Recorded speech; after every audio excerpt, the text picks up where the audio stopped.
महापूज्यम् सर्वरक्षाकरम् विभुम्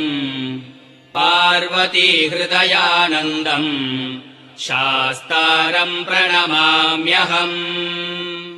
विप्रपूज्यम् विश्ववन्द्यम् विष्णुशम्भो प्रियम् सुतम् क्षिप्रप्रसादनिरतम् शास्तारम् प्रणमाम्यहम् मत्तमादङ्गगमनम् कारुण्यामृतपूरितम् सर्वविघ्नहरम् देवम्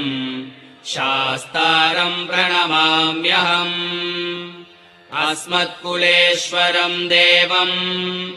अस्मच्छत्रुविनाशनम्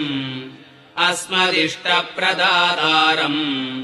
शास्तारम् प्रणमाम्यहम् पाण्ड्येशवंशतिलकम्